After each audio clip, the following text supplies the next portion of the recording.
Welcome back to the channel and welcome back to another prediction. In this video, I'll be predicting the boxing bout between Janibek Alimkhanuly versus Erislandy Lara. And how do I feel about this one right here is I'll go average confidence Janibek Alimkhanuly to beat Erislandy Lara. So some interesting names here. Yeah, I'll go average confidence Johnny Beck to win here. Erislandy Lara is 42. Let's say that first. He's 42. Johnny Beck is 32, so 10 years younger. He's supposed to be in his prime. He's supposed to be this boogeyman, but honestly, I'm not impressed. His level of competition has been mediocre. Not to say overall, like it's mediocre, kind of from where he's at, but for, where people put him at. You get somebody hype behind, like, oh, this guy's a monster. Oh, Terrence Crawford should not fight him. This guy is the guy Terrence Crawford can afford to be. If anybody could beat Terrence Crawford, it's this guy. Like, based off what? Based off who? Based off what? Nothing. He got good size, but I don't really see nothing particularly special, and his level of competition has not been the best. Erislandy Lara will be the best one he has fought by far, and that's a 42-year-old Erislandy Lara. And I get the same thing about Inoue. Like, people sucking his dick like Inoue's so good, but his best win is a 90-year-old Nonino de Donaire. Like, people calling guy a monster.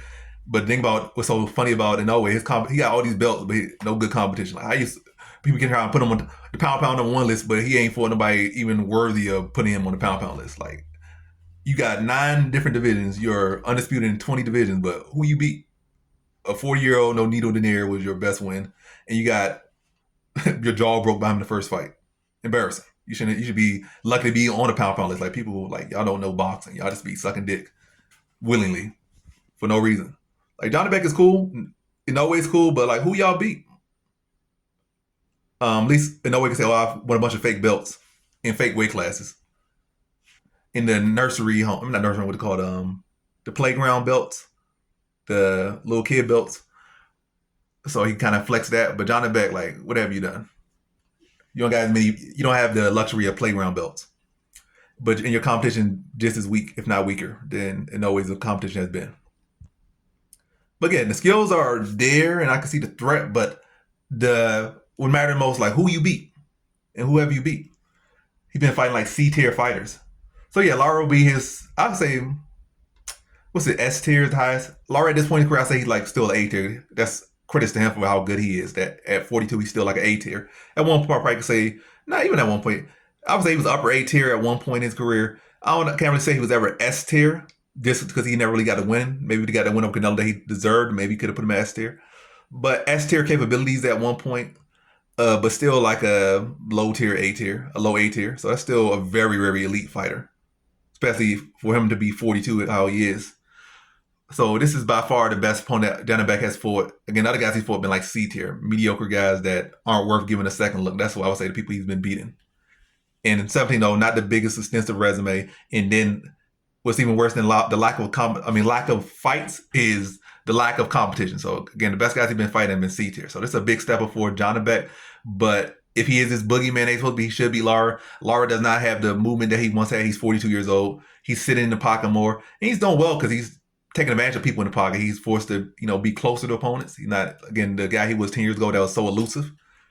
So he's get there to be hit more, but he's been winning these fights. He's been pulling guys and then cracking them, like taking advantage of people thinking he's more available now at his greater age, and he's been hurting people at his greater age. But yeah, get on there with a big body like Janibek Alimkhanuly, who's a huge 160 pounder. I don't think that's something he can get away with.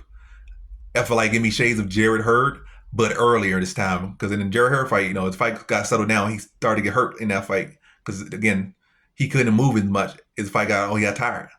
In this fight, at 42, he's not going to be able to move as much. Again, he probably has to show some signs maybe for the first 4 rounds of being movement and probably be catchable Almacan with some stuff. Alimkhanuly with some things. Might even rock him at points for some things because I would still say far, far more technical than Janibek is or ever will be. Far, far more technical. Janibek is not that guy. Slow, slew-footed, slow power puncher. Again, I'm not saying that's I'm so impressed by or nothing that Terrence Crawford should be scared about. And if he beats him, they're like, oh, well, who is Janibek? It kind of reminds me of John Jones versus Tom Aspinall in a sense. In a sense. We're like, this guy's a danger to me based off what? Then you look at a fight, I don't see no great danger for you. I mean, there's danger in every fight, but the thing is, like, you're going to beat this guy, and then all the stuff that anybody with good eyes can see is that Yeah, he's good and he's threatening, he's young and whatever, but who has he beat prior to that? Like, quickly going to denounce him very quickly after he loses. Like, he was just another flash in the pan. Like, he beat nobody up to fighting you. Well, he knocked out a 42-year-old Lara, and outside that, he ain't beat nobody. He got hyped up. He forced you, dominated him, you embarrassed him, and now they're gonna say, "Oh, well, he was a nobody. His best win was he was a hyped up. His best win was a 42-year-old Lara." And that's why I see with Janibek. And the same thing with Tam Asma. Who he beat? Who Janibek beat? Nobody. And then the moment you beat these guys, they're gonna say, they try to make this the nightmare of your career. The moment you beat them, they're gonna discredit it completely. So outside of money, it's just really a great legacy fight now. And yeah. But yeah, I'm talking a lot yapping. To get to the point is, Lara's 42 years old. Janibek's supposed to be this boogeyman. This fight, he should win. He's slow and slew-footed, but Lara's not who he used to be. I can see Lara cracking him at points in this fight, making it interesting, but ultimately, it's too many rounds. Lara's too up there in age. Janibek's too big. He hits too hard. And he does got some skills. He obviously nowhere near skills as dangerous as people try to make him out to be, but he's skilled enough, dangerous enough, big enough, hits hard enough, and to be able to, once he finds the chin of Lara, especially if the fight starts slowing, and Lara's even more ready to be hit. I think once Janibek starts cracking him off like that, Lara's not going to be able to deal with that power at this great age. And also, again, not to be able to deal with that for 12 rounds.